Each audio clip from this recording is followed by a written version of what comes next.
Shalom. 2000 orang shalom. Haleluya. Dalam iman. Amin saudara. Iya dong, tetap semangat. Amin saudara.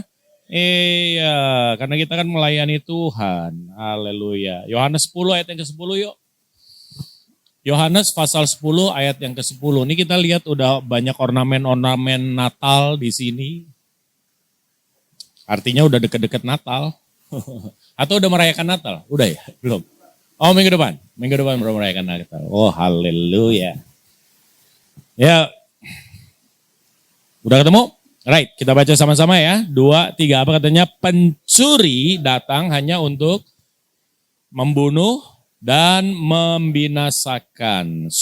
Terus, aku datang supaya engkau mempunyai hidup dan mempunyainya dalam segala kelimpahan. Yang datang dalam dunia ada 2. Yang pertama namanya pencuri atau iblis. Yang kedua Yesus.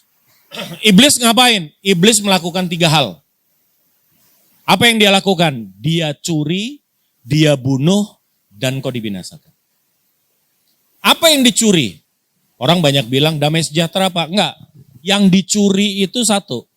Perhatian dan tujuan hidup saudara. Itu dicuri. Dari yang kekal dijadikan yang duniawi.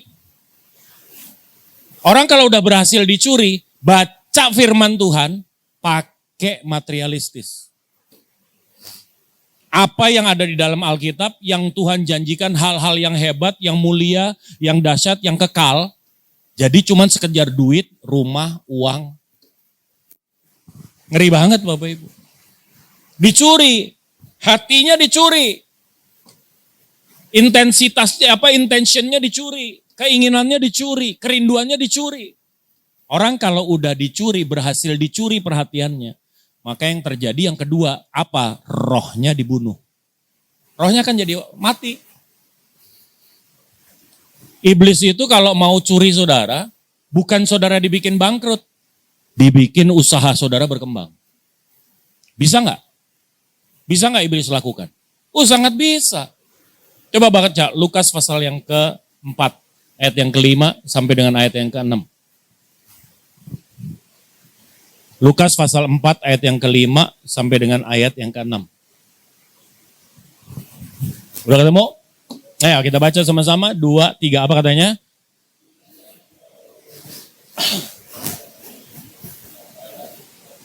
Ia memperlihatkan kepadanya apa? Semua kerajaan dunia. Siapa ia itu? Kata iblis kepada Yesus. Apa?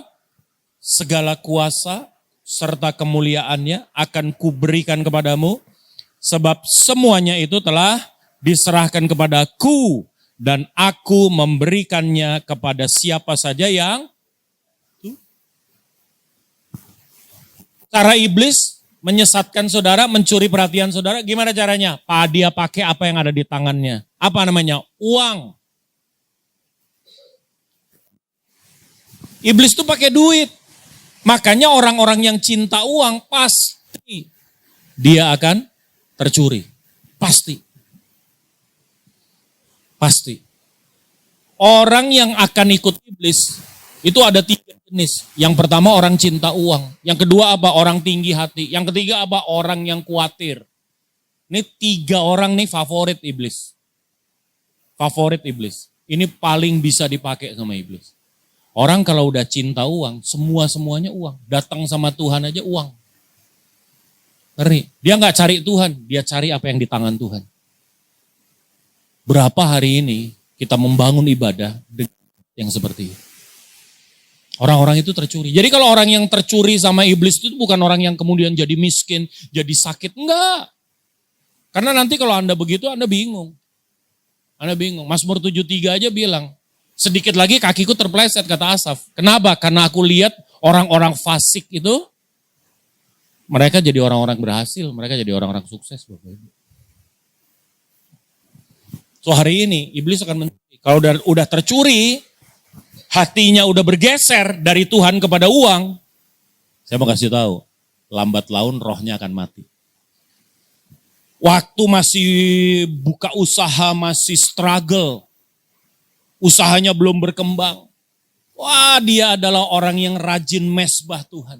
Dia adalah orang yang rajin datang sama Tuhan. Dia rajin pujian penyembahan. Begitu usahanya mulai diangkat sama Tuhan, apa yang terjadi? Dia udah lupa mesbah. Aduh, mau mesbah capek Pak. Mau mesbah capek Pak. Mau mesbah gak ada waktu Pak. Mulai. Waktu belum jadi pendeta yang terkenal. Waduh, berlutut sama Tuhan. Hah? Begitu udah terkenal jadwalnya sibuk. Lupa mesbah. Gak pernah mesbah lagi. Mau mesbah, aduh capek. Yang model kayak begini nih. Digeser. Akhirnya apa? Apa konsekuensinya orang-orang yang menjauh dari Tuhan? Rohnya mati. Gak pernah baca firman. Padahal roh kita makanannya firman. Makanya Matius 4 ayat 4 bilang, kamu hidup bukan dari roti. Dari nasi bogana juga. Dari nasi campur juga. Enggak. Dari setiap firman yang keluar dari mulut. Karena dia pakai kata hidup itu pakai kata zoe. Artinya apa? Hidup roh. Hidup roh kita. Manusia itu kalau cuman mau hidup begini nih. Hidup begini. Gak perlu firman bisa. Kenapa? Karena akan hidup tubuhnya, jiwanya hidup. Banyak orang hanya peduli sama tubuhnya, sama jiwanya. Gimana caranya? Jiwanya dia pelihara, karena dia sekolahnya tinggi, dia sekolahnya di luar negeri. Wah dia hebat, dia jadi sarjana. Itu apa? Jiwanya terpelihara. Rohnya? Dia gak pernah baca firman. Dia gak pernah pujian penyembahan. Dia gak pernah ibadah. Dia gak pernah datang menyembah Tuhan. Dia gak pernah punya hubungan intim dengan Tuhan. Rohnya sebetulnya mati Bapak Ibu. Nah kalau rohnya sudah terbunuh, maka dipastikan orang ini akan berjalan menuju kebinasaan. Hidupnya urusannya cuma uang, hidupnya urusannya cuma dunia, hidupnya urusannya cuma apa? Harta, itu aja. Ibadah juga ya cuma harta aja urusannya. Menyembah Tuhan ya cuma harta aja urusannya. Gak ada yang lain. Kalau udah kayak gini, dia tidak lagi melakukan kehendak Tuhan. Hidupnya menuju kebinasaan. Makanya Matius 7 ayat 21. Bilangnya apa? Bukan setiap orang yang berseru kepadaku, Tuhan, Tuhan, kata Yesus, akan masuk dalam kerajaan sorga. Melainkan dia yang melakukan kehendak Bapakku yang di tuh. Anda akan jadi orang yang ditolak Yesus. Bahkan lebih sadis lagi, ayat 22, 23, Matius 7. Pada hari terakhir akan banyak orang datang sama dia. Tuhan, bukankah aku melakukan banyak mujizat demi namamu? Mengusir setan demi namamu? Menyembuhkan orang sakit demi namamu? Ini orang-orang pelayanan Bapak Ibu. Yang kalau KKR puluhan ribu yang datang. Kenapa mujizat terjadi? Nubuatan terjadi. Halo? Makanya saya bilang sama teman-teman yang melayani bersama dengan saya, Anda boleh hebat melayani, tetapi hasil pelayanan bukan indikator Anda masuk surga. Bukan. Anda boleh hebat dalam pelayanan, orang boleh diberkati, tuh saudara berkhotbah. Tapi bukan itu indikator saya masuk surga Bapak Ibu. Saya masuk surga itu aku melakukan kehendak Bapakku yang di surga. Amin saudara. Karena orang yang banyak mujizat ini, orang yang menyembuhkan orang sakit ini, orang yang kalau KKR puluhan ribu ini, Tuhan Yesus bilang, pada saat itulah aku akan berterus terang kepadamu. Aku tidak kenal kamu. Enyahlah kamu sekalian pembuat kejahatan. Bu, serem. Saya gak mau Bapak Ibu. Makanya Rasul Paulus bilang, aku menguasai diriku, melatihnya. Kalau bahasa perjanjian terjemahan lama lebih kejam lagi, aku menyiksa tubuhku dan menguasainya, menaklukkannya, supaya jangan setelah aku memberitakan kepada orang lain, aku sendiri ditolak. Itu maksud. Karena Yesus bilang bukan setiap orang yang berseru kepada Tuhan, bukan soal Anda melakukan mujizat buat Tuhan atau enggak. Bapak Ibu, itulah iblis. Sudah kerja, dia curi perhatian saudara, dia bunuh roh saudara, akhirnya Anda berjalan menuju kebinasaan. Tetapi Yesus datang, katanya, supaya apa? Supaya kamu memiliki hidup yang kekal. Supaya kamu memiliki hidup. Dan memilikinya dalam segala katakan sama saya kelimpahan. Katakan sama saya kelimpahan. Kata kelimpahan diterjemahkan sama orang yang materialistis menjadi kaya raya. Padahal kalau bahasa Grikanya, dia pakai kata peris, bukan plusios. Perisos itu artinya berkelimpahan bukan secara kuantitas, tetapi secara kualitas. Artinya apa? Orang yang ada di dalam Yesus bukan hanya hidupnya kekal selama di dunia, dia menjadi orang yang berkualitas. Amin, saudara? Iya. Bagaimana Anda memberitakan Injil? Jadi orang yang berkualitas. Karena keberadaan saudara akan memberitakan Injil lebih kuat dibandingkan sama perkataan saudara. Anda boleh ngomong sebakul soal Yesus, tetapi orang akan lihat apa yang kita lakukan. Orang akan lihat gimana sifat kita. Amin. Amin. Saudara percaya nggak sama saya? Kalau tiba-tiba saudara ketemu sama saya kerjaannya karaoke, kerjaannya saya ke clubbing, kerjaannya saya boleh khotbah hebat. Saudara percaya sama saya? Nggak percaya. Pasti Pak Gembala nggak ngundang lagi ya Pak ya? Iya. Iya loh Bapak Ibu. Iya. Hati-hati. Saya terganggu makanya tadi datang, aduh gimana ya. Terlambat saya. Mohon maaf ya. Ya kan? Iya. Tadi di bawah satpamnya bilang, aduh saya terlambat nih. Gak apa-apa di atas pemaaf semua katanya gitu. Aman kalau gitu mah. Ya nggak tahu. Haleluya. Bapak Ibu yang dikasih Tuhan. Engkau harus, Pak, ini bentar tempat Pak keluar jadi orang yang berkualitas. Ini menghasilkan orang yang berkualitas, itu di luar kegeret ke sini semua. Tapi kalau kita keluar dari tempat ini, kita sama aja sama orang di luar sana. Sifat kita sama sama orang di luar sana. Ya, dia akan nanya, apa ngapain gua masuk situ? Itu maksud saya. Toh orang yang keluar dari situ, sama aja, bukan sama aja, lebih jelek. Tapi itu gereja di Afrika. Kalau di sini enggak, saudara. Kalau gereja Hermon mah isinya orang-orang baik semua. Saya udah lihat nih, semoga baik semua. Emang ada yang gak baik? Angkat tangan. Gak ada. Ayo, Yesus datang supaya engkau jadi orang yang berkualitas. Lah Anda ngomong pohon terang nih. Dari kebon nih Bapak Ibu, dari kegelapan ditaruh pada terangnya yang ajaib. Ini sebetulnya ini pohon, ya nggak pantas ada di ruang tamu. Adanya di hutan, di tempat yang gelap. Tapi karena Yesus itu ada, yang gelap, yang nggak pantas, akhirnya dihias sedemikian rupa. Ada terang di situ, makanya selalu pakai lampu. Amin. Iya, ini pohon terang. Supaya apa? Supaya engkau dari kebun dipindah sama Tuhan. Ke dalam terang Tuhan yang ajaib. Dari kebun dipindahin ke ruang tamu.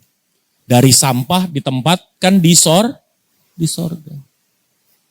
Jadi hari ini pertanyaan kita adalah, sudahkah kita bisa membuktikan Natal di luar sana? Natal itu jangan cuma dirayain. Natal harus bisa dialami. Dan orang yang mengalami Natal, dia akan membuktikan Natal di tengah-tengah kehidupannya. Orang yang mengalami Natal, dia buktikan bahwa karakternya berbeda. Mereka adalah orang-orang yang berkualitas. Saya sedih kalau ketemu sama teman-teman saya, para business owner, mereka punya pabrik, pabriknya besar. Kalau mereka bikin ibadah, saya melayani di situ, mereka bikin ibadah. Di dalam pabriknya ada gereja Bapak Ibu. Ada gerejanya, gede. Ada yang kalau ibadah udah kalah gereja. 600 orang. Di dalam udah kayak benar-benar kayak gereja. WL-nya diambil dari gereja-gereja. Pemain musiknya. Dia undang hamba-hamba Tuhan dari luar kota termasuk saya untuk melayani di situ. Gila lu. Tanya saya sama dia. Kalau ini kalau ngerekrut berarti nyarinya yang orang Kristen ya? Enggak, Pak. Hah? Enggak. Kenapa? Enggak. Sama aja. Kristen nggak Kristen sama aja. Yang Kristen tukang bolos juga. Yang Kristen banyak alasan juga. Yang Kristen nggak disiplin juga. Sedih. Seharusnya kalau Yesus hadir, Yesus bilang supaya engkau jadi manusia yang berkualitas. Kegagalan kita adalah kita gagal menjadi manusia yang berkualitas. 3 area engkau harus berkualitas Bapak Ibu. Yang pertama, kita lihat Matius pasal 5 ya. Ayat 43. 43 sampai dengan ayat yang ke-46. Nanti coba kita lihat, sudahkah saya cukup berkualitas?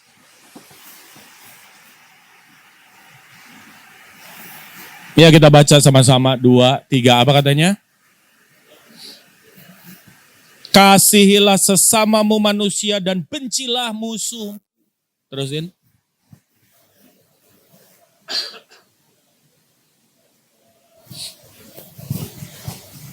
Karena terus yang menerbitkan matahari jahat dan orang yang baik dan menurunkan hujan bagi orang yang benar dan orang yang tidak benar. Terusin. Apakah? Terus? Ayat 46 ini saya sempat menyinggung banyak orang. Begitu saya baca, jemaatnya tersinggung Bapak Ibu. Tersinggung. Kenapa? Karena saya khotbahnya di bea cukai. Khotbahnya di bea cukai, semuanya pengungut cukai. Pak, yang pertama apa? Kasihmu harus berkualitas. Di luar sana banyak kasih. Tapi kasihnya pasti tidak berkualitas. Kasihnya pasti terbatas. Kasihnya pasti bersyarat. Coba dah, saudara lewat nih, nikung aja. Begitu Anda lihat-lihat, pasti Anda disambut dengan kasih. Ada yang bisa saya bantu? Iya enggak? Iya enggak? Begitu Anda, enggak cuma lihat-lihat aja. Begitu Anda pergi, makasih ya. Disambut enggak? Enggak. Kenapa? Enggak beli. Bersyarat Pak. Masa gereja mempicture kasih yang begitu, yang bersyarat? Harusnya kasih kita berkualitas. Boleh salam kiri kanan enggak bilang? Kasih kita enggak pasaran. Hah? Jangan kasihnya kasih kodian. Hah? Jangan. Kasih kita harus berbeda, kasih kita harus spesial.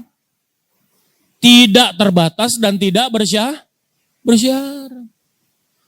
Jangan orang yang baik, musuh kita kasihin. Itu hanya ada di dalam kekristenan. Itu hanya ada di dalam Kristus Yesus Tuhan. Kalau engkau bisa mengampuni musuhmu, engkau membuktikan bahwa engkau adalah anak-anak Bapamu. Amin saudara? Tapi kalau saudara orang jahat lu balas jahat, apa bedanya kita sama orang lain? Kalau kasih kita bersyarat, kita hanya mengasihi orang-orang yang kaya, apa bedanya kita sama orang lain? Kalau kita nggak ada ketulusan, apa bedanya kita sama orang lain?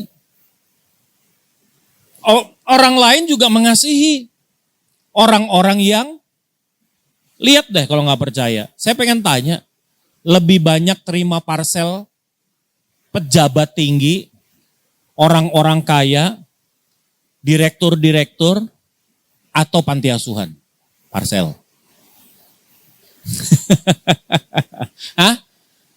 Ini pasti pejabat. Emang dia kurang makan? Enggak. Emang dia butuh? Enggak. Anda kasih parsel piring, kasih parsel gelas, kasih parsel kue. Sampai kuenya gak kemakan Pak sama mereka. Saya mau melayani beberapa pejabat tinggi negara. Ada beberapa dari mereka sampai bikin gudang buat parsel.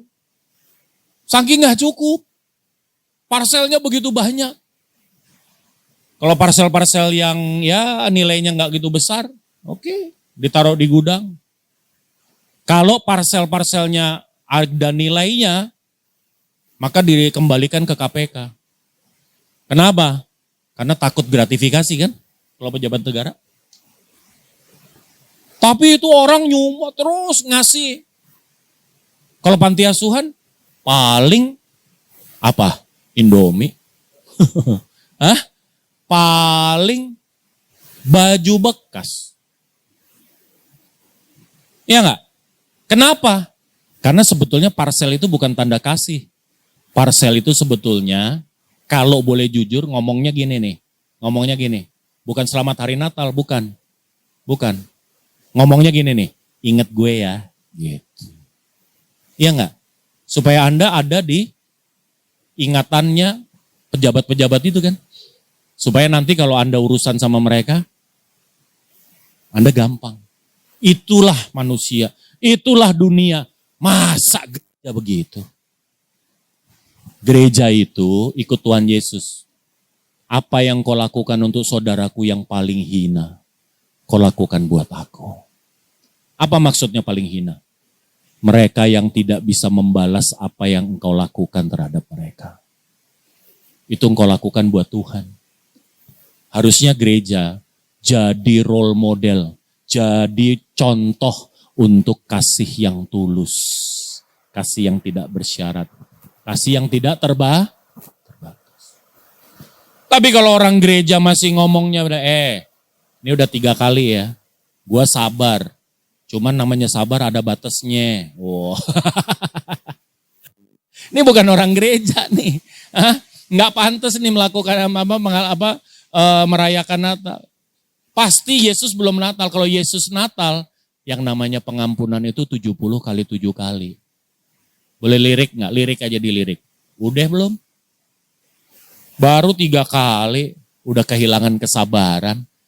Baru 3 kali, udah kayaknya udah nggak bisa nambah lagi Bapak Ibu yang dikasihi Tuhan. Stop. Jadi manusia yang berkualitas. Apa? Kasihmu harus berkualitas. Amin. Sampai orang bingung. Gila ya, lu masih bisa ketawa-ketawa sama dia. Lu masih bisa ngobrol lagi sama dia. Itu orang udah jahat banget sama lu. Aku cuman tahu kasih mengasihi. Aku gak tahu membalas. Aku gak tahu mendendam. Aku cuman tahu apa mengasihi. Amin saudara. Amin. Iya. Ayo. Yang pertama, kasihnya harus berkualitas. Yang kedua, Filipi pasal 4.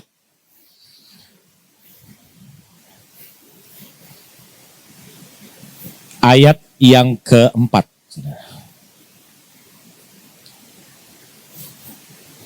Apa yang harus berkualitas? Ya kita baca, 2, 3 apa? Sekali lagi kukatakan apa? Bersukacitalah.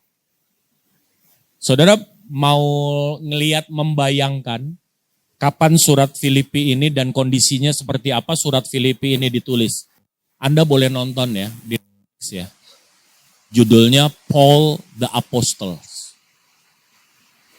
Paulus. Itu spesial, dia ambil scene-nya itu pas lagi di Filipi. Dia lagi di penjara, Bapak Ibu. Dan bagaimana situasi penjaranya itu digambarkan demikian bagus sekali. Bagaimana situasi di luar sana? Di luar sana lagi terjadi penganiayaan yang hebat terhadap orang-orang percaya. Di tengah-tengah keadaan yang seperti itu seruannya aneh. Bersukacitalah dalam. Amin. Iya. Yang kedua apa? Sukacitanya, kebahagiaannya harus berkuah. Di luar sana menyediakan kebahagiaan. Di luar sana menyediakan sukacita. Iya, banyak. Clubbing, net, orang ketawa-ketawa tuh sudah. Kayaknya happy gitu, ya enggak? Ya, itu. Kasih kita berbeda. Kasih kita tanpa syarat dan tanpa batas. Sukacitanya juga sama, tanpa syarat dan tanpa batas. Orang yang ada Yesus, dia bukan bersuka cita karena semuanya baik. Tetapi dia tetap bisa melihat hal-hal baik. Walaupun di kondisi yang tidak baik. Karena dia punya damai sejahtera Allah yang melampaui segala akal. Kalau Anda lihat di ayat yang ke-7.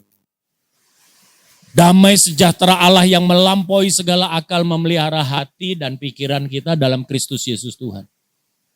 Itu kalau Yesus Natal dalam hati kita, udah gak ada lagi Bapak Ibu. Yang namanya sukacita yang bersyarat, sukacita yang gak ada. Udah gak ada.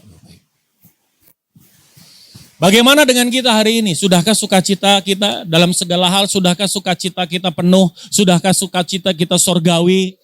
Sudahkah hari ini sukacita kita tidak bersyarat? Kalau Anda masih menatap saya, Pak, gimana saya bisa sukacita, Pak? Kalau suami saya galak, kalau istri saya cerewetnya minta ampun, kalau atasan saya galak, kalau saya baru dipecat, kalau saya baru di PHK, gimana? Kalau Anda masih perlu syarat untuk berbahagia, Anda perlu Yesus Bapak Ibu. Anda perlu Yesus. Saya pernah khotbah ini soal ini, mengenai apa? Waktu saya bicara mengenai berkat. Waktu engkau diberkati, engkau punya damai sejahtera, sukacita yang melampaui segala akal. Amin saudara? Amin? Iya. Kalau cuman bahagia karena memang Anda punya syarat-syarat untuk berbahagia, lagi dapat sesuatu ketawa-ketawa, nggak usah anak Tuhan, anak hantu juga begitu. Ya nggak? Anak hantu juga kalau dapat ketawa-ketawa, kalau sesuai dengan keadaan, dengan keinginan mereka juga tertawa-tertawa, mereka juga bahagia. Di luar banyak kebahagiaan, di luar sana banyak sukacita, tapi cita orang-orang yang ada di dalam Yesus Kristus Tuhan tidak bersyarat dan tidak terbatas. Sampai orang bingung, lu masih bisa ketawa ya dalam keadaan lu. Lu masih bisa ketawa, lu masih bisa memuji Tuhan. Makanya orang Kristen tuh hebat. Coba lihat deh di rumah duka, nggak ada ratapan. Ya kan? Bapa, engkau sungguh baik. Padahal di depan jenazah. Hah? Ya nggak? Iya. Kenapa? Kita punya damai sejahtera yang melampaui segala akal. Untuk orang lain, kenapa kita harus bersedih? Karena keluarga kita, kekasih kita meninggal dunia. Why? Mereka justru mendapatkan tempat hari ini yang jauh lebih baik dari kita. Makanya saya bilang sama anak-anak saya. Kalau saya bilang, kalau Dedi ingat mama kamu, Dedi pengen rasanya nyusul, segera. Kenapa? Karena dia sudah berada di tempat yang jauh lebih indah daripada papa hari ini. Papa masih harus berjuang. Kita semua masih harus berjuang. Kita masih punya tugas, kita harus kerja. Amin. Iya, kalau yang udah meninggal mah udah enak. Udah nyantai dia, udah sama Tuhan. Amin. Iya, udah selesai. Iya, tapi jangan bunuh diri ya. Tadi mas ya. Kalau bunuh diri itu sebetulnya cuma memperpanjang persoalan aja. Persoalan yang kalau Anda ikutin dalam dunia ini ada batasnya. Begitu Anda bunuh diri, itu Anda masuk persoalan yang tidak ada batasnya. Ya apa ya? Hah? Ada yang niat bunuh diri? Nggak ada kan? Haleluya. Karena kalau ada nanti saya serahin Pak Gembala. Bapak Ibu yang niat itu kan. Ngerti maksud saya? Keluar kau harus jadi manusia yang bersuka cita dong. Keluar dari tempat sini kau harus jadi orang yang bergembira dong. Amin. Iya, jangan nanya lagi sama saya, gimana Pak saya bergembira? Gimana? Satu, buka hati. Yesus lahir dalam hatimu, maka engkau menerima sukacita yang melampaui segala akal. Amin Bapak Ibu? Iya, jadi orang di sono bingung. Gila ya. Ini orang lagi pada susah nih, orang ketawa-ketawa loh keluar dari gereja. Jadi pengen tahu ada apa sih di dalam? Ya enggak ada. Lah kalau Anda keluar, ya dari mana Pak? Dari mana? Dari gereja lah. Lu nggak lihat gue bawa Alkitab. Wih, galak amat om. Bapak Ibu yang dikasih Tuhan. Bagaimana dengan sukacita hari ini? Masih bersyarat? Masih terbatas? Stop. Buka hati saudara. Jangan siapin palungan di hati saudara. Yesus mau lahir. Beri tempat yang terbaik. Orang yang mengalami Natal, keluar. Mereka punya sukacita yang melampaui segala akal. Beri kemuliaan yang meriah buat Allah kita. Haleluya. Yang ketiga, Kolose pasal 3. Saya cuma bilang, oh ya pantas ya. Orang Kristen nggak jadi jaminan. Kenapa? Karena kasihnya sama aja sama luar. Banyak kasih orang Kristen sama aja sama mereka. Banyak kasih orang gereja sama aja kasih di luar sana. Buat apa harus jadi spesial? Saya punya keinginan, saya punya mimpi. Satu kali nanti sampai pada waktu di mana apa? Semua HRD, semua personalia, semua human resources, kalau dia lagi cari pegawai, mau nambah pegawai, dia cari yang pertama, yang Kristen mana nih? Oh. Kenapa? Karena Kristen mampu jadi jaminan kualitas. Amin, saudara? Ya, kita baca. Kolose 3, 23, 24. Yes, kita baca sama-sama. 2, 3. Apa? Apapun juga yang perbuatlah dengan segenap hatimu. Seperti untuk Tuhan dan bukan untuk manusia. Terus? Dari siapa? Dari Tuhanlah. Menerima bagian yang ditentukan bagimu sebagai upah. Apa? Kristus adalah Tuhan dan kamu hambanya. Yang ketiga, apa? Hasil kerjanya, kinerjanya, disiplinnya berkualitas. Kenapa? Karena apapun yang diserahkan Tuhan di tangannya, dia kerja dengan hati, Pak. Bukan untuk manusia, tetapi seperti untuk Tuhan. Amin, Bapak Ibu. Kalau kerja ada bos, nggak ada bos, saya tetap kerja yang terbaik. Kalau engkau pekerja. Kalau engkau jadi bos, ada atau tidak yang mengawasi, aku tetap menjaga hak-hak daripada karyawanku. Bukan untuk karyawan, untuk Tuhan. Apapun yang ada di tanganmu, engkau kerjakan dengan segenap hati. Waktu engkau diserahi pelayanan-pelayanan, engkau mengerjakan pelayanan dengan hati. Bukan untuk Pak Gembala, tetapi untuk Tuhan. Amin, saudara? Amin. Iya, kok selalu kasih baik. Pasti. Loh, saya khotbah begini. Mau 2.000 orang, 10.000, 15.000, 6 orang, sama aja. Karena buat saya nggak ngaruh. Saya lakukan segenap hati saya. Saya pertanggungjawabkan kepada Tuhan, bukan kepada manusia. Amin, saudara? Enak kalau crowd-nya 15.000. Waduh, enak tuh. Wah, semangat. Ya nggak? Tapi begitu cuma 6 orang, 4 kakek-kakek, 3 nenek-nenek, gimana tuh, saudara? Hah? Yang kita ngomong aja dia. Ngomong apa dia tadi? Itu mesti keras. Itu mesti ini. Dan kalau di lansia, kalau khotbah, jangan lebih dari 20 menit. Lewat 20 menit mulai gini. Benar. Cobain aja kalau nggak percaya. Mesti keras, mesti benar-benar, kalau bisa interaktif kan itu ya. Lalu saya berpikir, waktu saya di jadwal, saya sudah berpikir, what I have to say. Tuhan kasih tahu, saya udah tahu, oh kira-kira saya harus begini. Ngomong di pinggir jalan, di pinggir rel. Ya jangan ngomong kayak dosen. Saudara-saudara, secara imanen, maka kita melihat Yesus. Itu nyata. Waduh. Itu orang sana. Apaan tuh? Ngomongnya Urdu. Amin. Ya kan? Harus begitu. Kerjakan dengan segenap hatimu. Orang yang mengerjakan dengan segenap tidak memikirkan dirinya. Dia memikirkan siapa kliennya, customernya. Itu yang dia pikirin. Makanya di perusahaan-perusahaan dulu saya sampai hari ini saya masih sering pelatihan gitu, adain pelatihan, diminta untuk adakan pelatihan. Yang terakhir kemarin saya untuk salah satu penerbangan di bawah Departemen Perhubungan. Saya selalu bilang, kalau kerja Anda harus yang namanya customer centric. Customer centric itu ngelihat customer kita. Lihat kebutuhan orang. Lihat apa yang orang perlu. Gitu caranya. Baru Anda jadi orang yang berhasil. Jangan mau-maunya sendiri.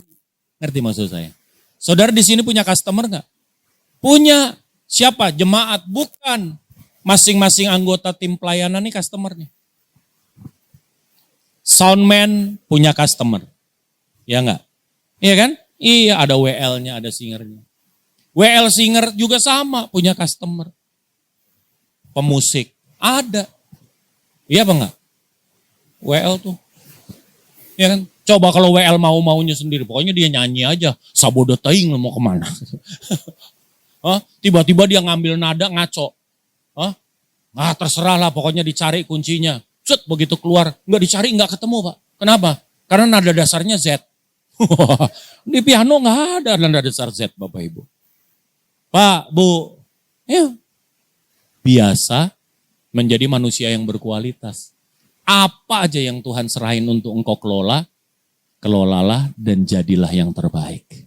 Amin saudara. Kau hari ini ditunjuk, didaulat sama Tuhan, dikasih mandat sebagai kepala rumah tangga, jadilah kepala rumah tangga yang terbaik. Supaya anakmu bersyukur punya ayah saudara. Supaya istri bersyukur punya suami saudara. Ya Pak ya? Istri-istri sama. Jadilah ibu yang terbaik, istri yang terbaik. Kau hari ini anak, kau punya orang tua, jadi anak-anak yang terbaik. Sampai orang tuamu bangga sama saudara. Sampai orang tuamu bersyukur kepada Tuhan untuk keberadaan saudara. Amin saudara? Jangan sampai malah, wah, pokoknya saya kalau ngelayanin ibadah itu pemakaman, ya kan? Atau ibadah penghiburan, saya ngelihat tuh. Kalau yang meninggal suaminya, saya lihat aja nih suaminya dulu waktu hidup bener apa enggak. Ngelihatnya dari mana? Lagu istrinya. Kalau istrinya dia nyanyi, aku berserah. Wah, berlinang air mata. Aku berserah. Ini pasti suami ini pasti tulang punggung keluarga. Ini pasti suami yang bekerja keras. Ya enggak? Jangan sampai meninggal suami-suami, istrinya nyanyi.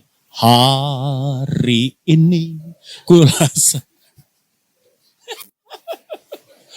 bergandengan tangan sama anak-anaknya.